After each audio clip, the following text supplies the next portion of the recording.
ruler or suspend another paramount ruler. So ojú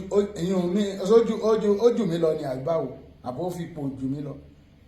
Yamba set 1 2 3 ní Ọ̀ṣun kò ṣe pé àwọn paramount rulers wọn ò kàn lè kó gbogbo wa sí number 1 àwọn tá jẹ́ náà paramount rulers. So kó ń kálukú lọ mọ̀ pé n tí ń bẹ lẹ́yìn ọ̀fà ó jòjì lọ. Bẹ́ẹ̀ bá ti ṣe bí sí mi níjọ́ wa. Gẹ́gẹ́ bí ìṣe mi tẹ́ bẹ́ẹ̀ ṣe mọ̀ wá. Ó ń rúgbó bọ̀ o. Ẹ̀yin bàbá ẹ̀yin ìyá, ó ń rúgbó bọ̀ o. Ó ń rúgbó bọ̀ o. Ọ̀rọ̀ Olúwo la gbé wá o. Olúwo la gbé wá sí ilé ẹjọ́ lẹ́ni ọ̀rọ̀ Olúwo. Ọ̀rọ̀ Olúwo ó ti tó àmójútó o. This is getting out of hands o. Ọ̀rọ̀ Olúwo. Mi ò rò pé ọba kan wà nílẹ̀ Yorùbá tó lè máa jáde síta láti máa sọ ọ̀rọ̀ tó ń jáde lẹ́nu Olúwo ẹ̀yin ènìyàn mi. Ṣé ọba lélẹ̀ ìṣá? Ṣé bí wọ́n ṣe dákẹ́ máa wò? Ẹ̀yin èèyàn. Tẹ́ ẹ bá wo fídíò ẹ̀ náà ẹ là ẹnu sílẹ̀ pé ṣé ọba lè máa sọ̀rọ̀ bẹ́lẹ̀ lẹ́nu? Ọba Olúwo fẹ́ dẹ́ wàhálà sílẹ̀ o. Kí Olúwo máa sọ pé Ọọ̀ni sẹ́ẹ̀tì wọn wọ̀ pẹ̀lú obìnrin. Olóbìnrin náà tẹ̀ bímọ fún un pé òun mọ̀ bí àwọn lòun lọ mọ́ sí pé òun á lọ ṣe DNA. Ẹ wo kì í ṣẹnu mi lẹ́ẹ̀ tí gbọ́. Mo fẹ́ kẹ́ ẹ fẹ́ tí ara yín gbọ́ kẹ́ gbọ́ ọ̀rọ̀ lẹ́nu Olúwo. Nǹkan ṣe wá o. Ẹ wo bọ́n ṣe ń pa àwọn èèyàn wa. Olúwo jáde síta kó wá sọ̀rọ̀ lé lórí. Àwọn tẹ́ ẹ jọba lé lórí. Ẹ wo bọ́n ṣe ń fẹ̀mí wọn ń ṣòfò. Ààrẹ ọba àkọ́kọ́ kó jáde kó wá sọ irú Olúwo tó tẹ̀ pé ọba social media ni àjọ ń drag social media wọ̀ ni àjọ ń drag ẹ̀ àwọn ọba tó pọ́nra wọn lé Olúwo tó pọ́nra ẹ̀ lé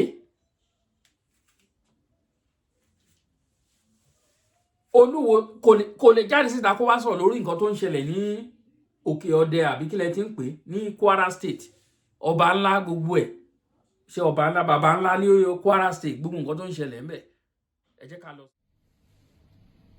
This message is for Nigerians, most especially the Yorubas.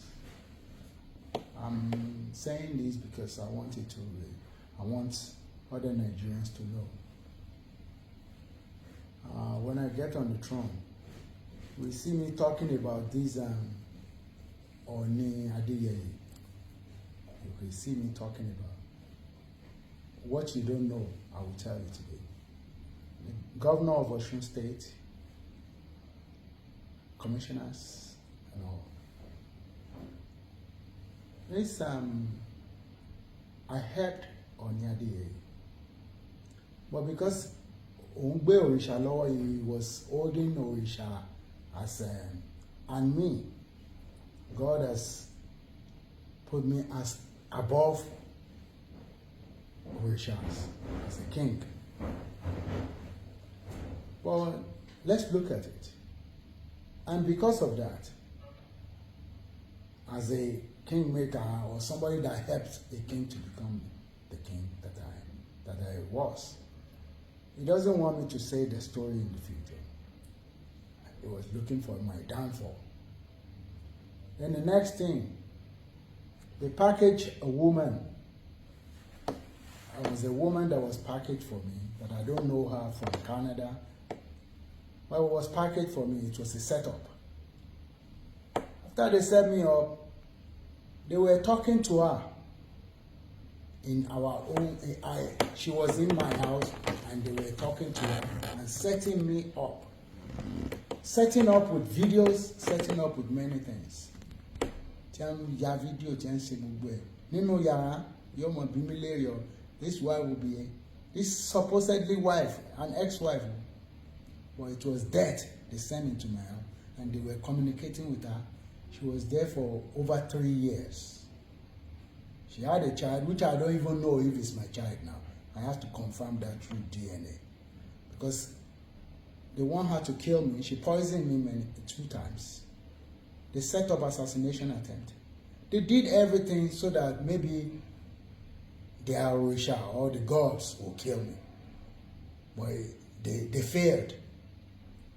After I kicked this woman, when I found out the secret and I kicked this woman out, it was this Oni Adeyeye Enetogunwusi that asking what was the lady doing with him in the hotel. I won't mention the hotel, but when there is clarification, I will be mentioning. I'm also kí ni ẹ ń ṣe ní hòtẹ́ẹ̀lì papọ̀ lẹ́yìn ìgbà tó òun náà lọ gbalé fún àtọmọ àtìyàwó ní Ọọ̀ni Adéyẹyè Ògúnwùsì. Ẹ wá ní mò ń sọ̀rọ̀ tó bá jẹ́wọ́ ni ìyàwó tó fẹ́ pàwọ́, ẹ̀yin ọmọ Yorùbá o, tó bá jẹ́wọ́ ni tó bá jẹ́yìn ni ìyàwó tí wọ́n sẹ̀tì sínú ilé ẹ̀ tó wá pa tí ò rí ọ pa.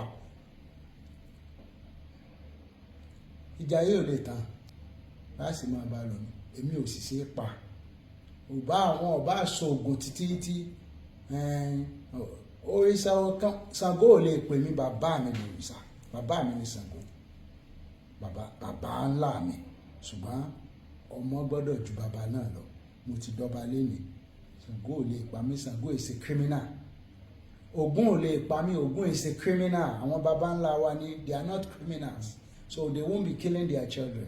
Ògún àti Ṣàngó ìpààyàn, Ọlọ́run ọba Olódùmarè nìkan lọ́mọ gbàtẹ́yìn. Kọ́ máa gbógun tò, kọ́ máa ṣe gbogbo ẹ̀. Wọ́n ní Ọọ̀ni ó suspend mi, Ọọ̀ni lè suspend èmi lọ́ba. Paramount ruler or suspend another paramount ruler. So ojú mi lọ ní àgbáwò àbó fipò ojú mi lọ.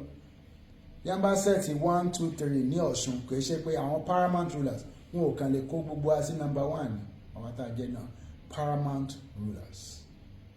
So kó ń kálukú lọ mọ pé n ti ń bẹ lẹ́yìn ọ̀fà ó jòjì lọ. Bẹ́ẹ̀ bá ti ṣe bí sí mi níjọ wa. Ẹ gbọ́ ọ̀rọ̀ tó ń jáde lẹ́nu Olúwo sọ pé Ọọ̀ni ò jù ú lọ o, oníṣẹ́pò ló fi jù ú lọ ni, ó lọ ọba ló jẹ́, ọba lòun náà dẹ̀ jẹ́. Ẹ̀yin ọmọ Ilé Ifẹ̀, ó ti délẹ̀ o, torí nígbà tí ọ̀rọ̀ Aláàfin kì í ṣẹnu Aláàfin láti gbọ́ ọ̀rọ̀, torí nígbà míì gan ẹ̀yin àgbà náà lẹ sọ tó bí òwe léwájú ẹ̀yin bàbá ẹ̀yin ìyá. Wọ́n ní tí ọlọ́gbọ́n bá ti sọ ọ̀rọ̀ ẹnu aṣèrè náà ti ń gbọ́, ìyẹn ni ti Aláàfin. Aláàfin lè sọ̀rọ̀ níyẹ̀wù, àwọn aṣèrè ló ń fọ́n síta, òun la fi hàn lọ́tún lósì tí gbogbo ayélujára lu. A mọ̀ pé Olúwo ó ti ń sínwín lórí social media tẹ́lẹ̀, ṣùgbọ́n eléyìí tó sọ ya gbọ́ eléyìí clear and loud, àbí kì í ṣe olè gbọ́n sìn. Ẹ gbọ́ ẹ forward ẹ padà sẹ́yìn ẹ ti gbọ́. Ó ní Ọọ̀ni ò jù ú lọ o, ó ní paramount ruler làwọn méjèèjì jọjọ jẹ́. Ó lọ ní ojú, ó ní ṣé ní ipò ni Ọọ̀ni fi jù ú lọ ni. Ṣé gbọ́rọ̀ lẹ́nu ẹ̀? Ilé Ifẹ̀ ní gbogbo wa ń pariwo Orísun wa o, òun ló lórí aládé la sọ gbogbo ẹ̀yin ìyá wa ẹ̀yin bàbá wa. Ẹ gbọ́ ọ̀rọ̀ tí Olúwo sọ, ẹ̀yin ènìyàn, ẹ gbọ́ ọ̀rọ̀ tí Olúwo sọ. Ẹ̀yin àgbààgbà ó tu Ifẹ̀, ẹ má dákẹ́ lórí ọ̀rọ̀ Olúwo. Gbogbo ìgbà la ń gbé ọ̀rọ̀ Olúwo jáde síta, ẹ dẹ̀ ń gbọ́. Ẹ má dákẹ́ ní orí ọ̀rọ̀ ọba Olúwo Àkànbí, Abdul kìíní kan Àkànbí, ẹ má Abdulrasheed, orúkọ Fúlàní. Ẹ má dákẹ́ lórí ọ̀rọ̀ ẹ o, ẹ gbọ́rọ̀ tó sọ o. Ó ní Ọọ̀ni ò jù ú lọ o, pé ṣé tí ipò ni àbí kí ló fi jù ú lọ? Pé Ọọ̀ni set wọn up, allegation, defamation of character, defamation, ìbanilórúkọ jẹ́, pé Ọọ̀ni set wọn up, pé ẹ̀ẹ̀mejì ni arábìnrin náà ló poison òun. Ó sọ o, kì í ṣẹnu mi, kì í ṣe mi ló sọ, ẹ gbọ́ lẹ́nu Olúwo. In fact, kókó inú ìròyìn ni mo ti gbọ́ program ní nǹkan tí mo ń sọ yìí. Inú ìròyìn tó jáde léèní ni mo ti gbọ́. Mo lọ sórí page ẹ̀, mo dẹ̀ bá ń bẹ̀ bọ́n ṣe sọ. Olúwo jáde síta bẹ́ẹ̀ ṣe ń pa wá àfẹ́. Eléyìí bá gbogbo ọba ilẹ̀ Yorùbá wí. Gbogbo wọn ti bọ́ bá pa yín tán kò sí ìta sọ̀rọ̀ nínú ẹ̀. Owó ni owó tí ẹ ní owó ń bẹ ní ọwọ́ yín wọ́n dẹ̀ ń pa wá lọ ẹ lè sọ̀rọ̀ lé lórí èmi jù ọ́ èmi ò jù ọ́ Olúwo ní pẹ́ tí wàá jáde síta yín ni wàá fi mọ̀ jáde síta kó sọ pé ọba Ìbàdàn ọba Olúbàdàn bàbá Ládọjà pé kò jù ẹ lọ kó wá rí ìrànwọ́ lọ́wọ́ láwọn ọmọ Ìbàdàn tó á fojú ẹ rí kó wá rí nǹkan tó á fojú ẹ rí láwọn ọmọ Ìbàdàn ó ní Ọ̀ṣun state ni òun ti jọba pé kò sí ọba náà lọ́ṣun state tó jù ú lọ Àkànbí ló sọ bẹ́ẹ̀ o Àkànbí Abdulrasheed ọba Olúwo Òsínwín ọba òun ló sọ bẹ́ẹ̀ gbogbo ẹ̀yin Òsínwín tẹ́ ń tẹ̀lé Olúwo tẹ́ ń bẹ lórí ìkànnì tí Ọlọ́run bá fẹ́ fojú yín gbolẹ̀ tí n bá rí kọ́mẹ̀tì máa ní kí àrá pa yín dànù lórí ìkànnì mo máa rí kọ́mẹ̀tì ẹ̀yin tẹ́ dàbí titi ẹ̀ ṣé ọba lélẹ̀ ṣé ọba ni eléyìí ó ní Ọ̀ọ̀ni titi ẹ̀ ó ní òrìṣà ló ń bọ bọ́bọ́ ó máa sọ̀rọ̀ sí Ọ̀ọ̀ni jù lórí nínú fọ́nrán ọ̀rọ̀ yìí ti pọ̀ jára mi ò gbàǹgbà tí mo rí fọ́nrán yìí ó sọ ọ̀rọ̀ sí Ọ̀ọ̀ni jù ọ̀rọ̀ wọ́n ti pọ̀ jù ọ̀rọ̀ yìí ti pọ̀ jù ẹ̀yin ọmọ Ifẹ̀ ọ̀rọ̀ yìí ti pọ̀ jù gbogbo ẹ̀yin ọmọ tó fẹ́ tẹ́ bìlíìfù pé tẹ́ gbàgbọ́ pé Ilé Ifẹ̀ ní gbogbo wa ti ṣẹ̀ wá ẹ má dákẹ́ lórí ọ̀rọ̀ yìí ọ̀rọ̀ tí Olúwo sọ yìí ó yẹ kó fi eléyìí kó fi ṣe àsọgbẹ̀yìn ní ayé ẹ̀ ó yẹ kó fi eléyìí tó sọ yìí ọ̀rọ̀ tó jáde lẹ́nu Olúwo yìí ó yẹ kó jẹ́ àsọmọ tá a sọ sí Ọ̀ọ̀ni ó yẹ kí ọ̀rọ̀ tí Ọ̀ọ̀ni sọ yìí kó jẹ́ àsọmọ fún ọ̀rọ̀ tí Olúwo sọ yìí tó sọ sí Ọ̀ọ̀ni ó yẹ kó jẹ́ àsọmọ sí Ọ̀ọ̀ni ó yẹ kó jẹ́ the last tí wàá sọ̀rọ̀ sí Ọ̀ọ̀ni ọ̀rọ̀ yìí ti pọ̀ jù irú ìbanilórúkọ jẹ́ wo nílé pé wọ́n wá fìsì ẹ obìnrin sínú ilé ẹ for something ó wá bẹ̀rẹ̀ sí ń kó báṣù fún títí tó fi bímọ fún ẹ ó lọ́mọ yẹn sì wá lọ fi ṣe ẹ rí pé ṣe rí nǹkan tá à ń sọ ṣe rí you see what we are saying wọ́n wá gbé obìnrin sí ẹni wọ́n á kó báṣù fún tó fi wá lóyún nísìnyí lórí àṣà wàá mọ̀ kó fẹ́ lọ ṣe DNA after how many years ṣọ́ọ̀bà nìwọ̀n àwọn ọba adójútì ni tọrọ ẹ wọnú ìwé kókó níwèé ìròyìn ó wọnú ìwé ìròyìn tí gbogbo àwọn tó tẹ̀ ẹ́ ṣọmọ Yorùbá náà ti kà wọ́n ti mọ̀ ẹ́ every time lórúkọ ẹ̀ ń jáde nínú ìwé ìròyìn ó fẹ́ ń wá publicity kan ṣáà lè notice me ọba ní Olúwo ẹ gbé fídíò kẹsẹ̀ ní ẹ̀ sí olórí burúkú ọba ní Olúwo jẹ́ tó fi ń sọ̀rọ̀ sí Ọ̀ọ̀ni bí eléyìí bàbá tiwa òun lọ ni ọba àwọn kinní ló jẹ́ ọba àwọn Lárúbáwá torí bẹ́ẹ̀ àwọn ló ń sanwó fún ẹ ọba Fúlàní ni Olúwo jẹ kì í ṣọba wa nílẹ̀ Yorùbá eléri ibú kì í ṣọba wa tí gbogbo àwọn ọmọ Ìwó tí wọ́n ń tẹ̀lé ẹni mo rí bí ìdìdìrìn àwọn ni mo rí bí ìdí tó rò ò lè pẹ́ gọ́vnà Ọ̀ṣun state ń gbègbèsẹ̀ lórí ẹ̀ ó ní ẹnìkan ò lè yọ ẹnìkan pé Ọ̀ọ̀ni ò lè yọ̀hún kìíní kí ló ń ṣẹlẹ̀ nílẹ̀ kí ló ń ṣẹlẹ̀ sí ìran mi kí ló ń ṣẹlẹ̀ ibo ni gbogbo àwọn nǹkan wọ̀nyí wà àwọn nǹkan ayé àtijọ́ bò ló wà sùúrù tí Ọ̀ọ̀ni ti ní ti pọ̀ ju bàbá ẹ ti ní sùúrù ju sùúrù yìí pọ̀ kò yẹ ká ní sùúrù tó tó yìí kò sẹ́ni tó lè gbéná wojú bàbá Adéyẹmí bẹ́lẹ̀ yìí o tó tó rẹ o bàbá tó tó lọ́nà ọ̀run wọ́n ní àìṣedédé ara ayé nímú ní rántí ara ọ̀run òun nìkan tó wà ńlẹ̀ ẹ wá oríṣiríṣi tó ń ṣẹlẹ̀ lẹ́yìn ìgbà tí bàbá Adéyẹmí tó ti gbéṣẹ̀ ikú bàbá Yèyé ẹ wo oríṣiríṣi tó ń ṣẹlẹ̀ gbogbo nǹkan tó ń ṣẹlẹ̀ ńgbà yẹn tí ìjẹ́ Olúwo tó bẹ̀ kó máa sọ̀rọ̀ rédèrèdè lẹ́nu nígbà tí bàbá ẹ̀ tó ìwà láyé ìjẹ́ Olúwo tó bẹ̀ kó máa sọ rédèrèdè ọ̀rọ̀ bí eléyìí lẹ́nu nígbà tí bàbá Adéyẹmí ikú bàbá Yèyé tó wà láyé ìjẹ́ ó lè sọ̀rọ̀ bẹ́lẹ̀ kí wọ́n pa ìtàn fún ó yẹ káwọn ọmọ Ìbàdàn tẹ Olúwo mọ́lẹ̀ ó yẹ kán tẹ ojú ẹ̀ mọ́lẹ̀ ní lásán tó wá sí Ìbàdàn ó yẹ kán tẹ ojú ẹ̀ mọ́lẹ̀ kán fojú ẹ̀ gbolẹ̀ ní Ìbàdàn tó wá lásán mo rò pé ayé ẹ jẹ́ kí gbogbo ọmọ ilẹ̀ ẹ jẹ́ kí ọ̀rọ̀ Olúwo ó yẹ kó lóòótọ́ aṣèrè bá ń sọ̀rọ̀ nígbà míì wọ́n á ní ká má dá lóhùn ṣùgbọ́n tẹ́ bá tẹ̀síwájú nínú ìwé mímọ́ yẹn ó ní ẹ dá aṣèrè lóhùn kó má rò pé òun ní ọgbọ́n lójú ara òun ní ọ̀rọ̀ Olúwo tá bá ní ká máa gbójú kúrò lọ́rọ̀ tó ń sọ no nǹkan á bàjẹ́ o ẹ má yẹ ká dákẹ́ o no èmi máa response sí Olúwo ṣọ́rọ̀ ló ń jáde lẹ́nu Olúwo Ifá ẹ̀yin ènìyàn ṣọ́rọ̀ làwọn eléyìí Ọ̀ọ̀ni ni wọ́n ń sọ̀rọ̀ sí ṣàkàṣàkà bílẹ̀ olórí aládé òrìn kílẹ̀ mì tìtìtìtìtìtì igbákejì òrìṣà Ọlọ́run o kí ló ń ṣẹlẹ̀ èyí tó ń dùn mí jù nínú ọ̀rọ̀ yìí ni pé ẹ wo ohun tó ṣe ẹ wo àwọn èèyàn wa 15 people náà pa on a spot àwọn security tó ń lọ ṣèpàdé jẹ́jẹ́ tó wọ́n fa àkọ́kọ́ wọn ṣe ní ti kò sọ̀rọ̀ lé lórí ẹ wo gbà tí dégbà tí Ìgbòho ta ló kí ni Ìgbòho fẹ́ lọ wá lọ́dọ̀ ẹ̀ tó fẹ́ lọ máa kí irú ẹ̀ ṣé irú Olúwo lẹ́yìn wọ́n fẹ́ lọ kí kò wọ́ tiẹ̀ that's why tẹ́ ẹ rí pé Ìgbòho tiẹ̀ gbégbèsè kankan lórí ọ̀rọ̀ ẹ̀ torí oníyẹ̀yẹ́ ọba ni èmi á wá lọ sí pátì kan máa wá rí Olúwo máa lọ máa kí ni mo fẹ́ kí fún mi ò lè dọ̀bálẹ̀ kí Olúwo kò dẹ̀ sí nǹkan tó fẹ́ ṣẹlẹ̀ kò sí nǹkan tó fẹ́ ṣẹlẹ̀ torí bó Olúwo ṣe wà yẹn is empty basket ni ọjọ́ tó bá pàdé àwọn Fúlàní lọ́nà lórí ẹ̀ á pé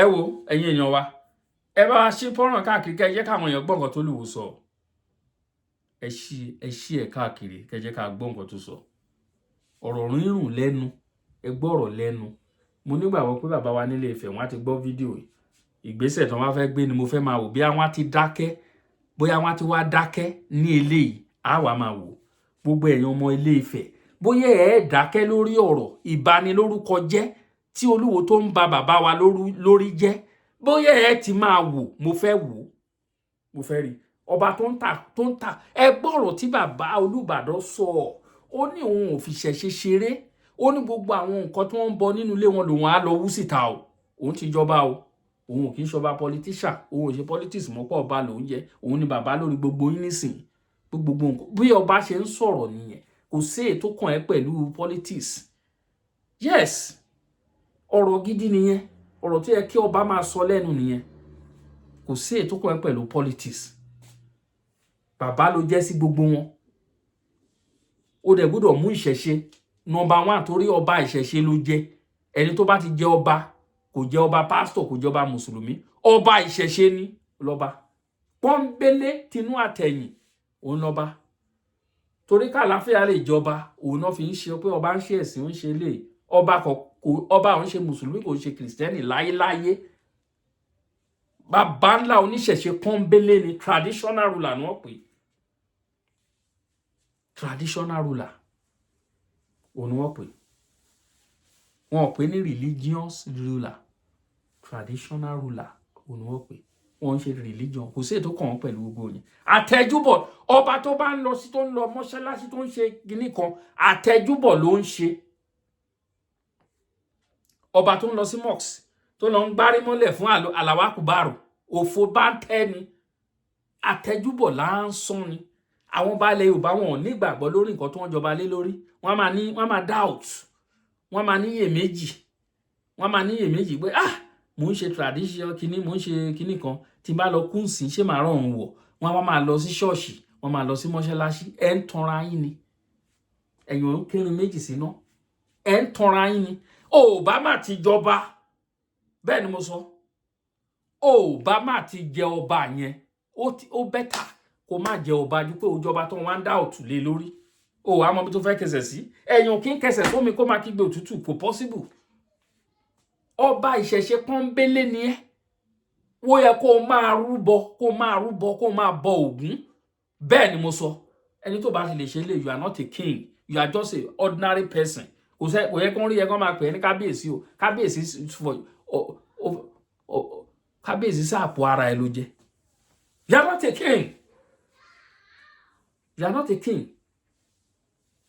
tó bá ti jọba tó ń ṣe àwọn ètùtù tó yẹ kó o ṣe you are not a king nǹkan tí mo fi ń respect Ọọ̀ni nìyẹn o Ọọ̀ni ò lè sọ̀rọ̀ méjì kẹ́ máa gbọ́ gbólóhùn Ifẹ̀ lẹ́nu ẹ̀ Ọlọ́run kábíyèsí Elédùmarè ara nǹkan tí mo fall in love lára Ọọ̀ni fún nìyẹn o that's number 1 thing tí mo kọ́kọ́ rí yes ọba lélẹ̀ Ọọ̀ni ò lè sọ̀rọ̀ méjì lẹ́nu kẹ́ máa gbọ́ ìsúre a máa súre lẹ́nu ni pẹ̀lú gbólóhùn Ifẹ̀ ó mọ Ifá ó mọ Ifá ọba gidi ni nǹkan tí mo fi ń support ẹ nìyẹn torí pé kò fi ibi tó jọba lé lórí fi ṣeré. Àwọn kùdẹ̀kù ẹ̀yàn kì í dá tán. Ibi kùdẹ̀kùdẹ̀ tó kù náà ni pé àwọn ọ̀rọ̀ tá à ń sọ kán máa mú lò. Àwọn tó ń súnmọ́ àwọn advice àwọn ń gbọ́ wa, wọ́n ń gbọ́ fídíò wa. Ẹ̀yàn ò lè dá tán. Bọ́ ti pé ọba ìṣẹ̀ṣe nọmba 1 nílẹ̀ Yorùbá kó bá mọ fá. Ẹ máa lísì sọ̀rọ̀ Ọ̀ọ̀ni tó bá ti ń sọ̀rọ̀ ẹ̀yin ẹ tẹ́tí sílẹ̀. Ẹ tẹ́tí sílẹ̀, ẹ máa gbọ́ gbólóhùn lẹ́nu ẹ̀. Ẹ máa gbọ́ gbólóhùn ẹnu Ọ̀ọ̀ni. Ẹ máa gbọ́ ohùn Ifẹ̀ lẹ́nu ẹ̀ ní ohùn Ifẹ̀, gbólóhùn Ifẹ̀ ẹ wà èdè wa, ẹ máa gbọ́ lẹ́nu ẹ̀. Ọba mélòó ló lè ṣe bẹ́ẹ̀ nílẹ̀ Yorùbá ẹ̀sùn? Ẹ̀yin ẹ mention ọba kan fún mi tó ní gbólóhùn Ifẹ̀ lẹ́nu bí Ọ̀ọ̀ni. Ẹnìkan á máa sọ̀rọ̀ sí yákàyàkà bí kì í tẹ́ ṣe bí ìlú ti Olúwo, kì í ṣe bí tọba Amúgbó. Yes, orí live video la wà tí gbogbo ayé ń gbọ́ wa. Mo pe Olúwo ní ọba Amúgbó. Ṣé mo parọ́ mọ́ ni? Ṣé mo parọ́ mọ́? Gbogbo wa lórí ní orí live ibi tó ń rẹ́ gbó. Ó wá lọ sí ní Canada. Canada is the best country in the world. Ṣé o mẹ́gbọ́n wa? Ìlú tó jọba lé lórí kò ń ṣe best country because of passport. Rédèrèdè. Wọ́n say the best country. Wọ́n jó the best country in the world. Mo wo fídíò yẹn mo wò pé no. Àwọn ilé òtún bá ń tẹ́ ní ọjọ́ kejì ọjà.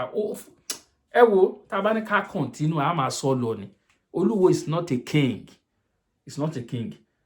Alálẹ̀ Yorùbá ẹ dìde lórí ọ̀rọ̀ Olúwo. Ẹ fi ojú Olúwo gbolẹ̀, ẹ jẹ́ kó ṣẹ̀sín kí wọ́n yọ lórí àpèrè ibi tó wà.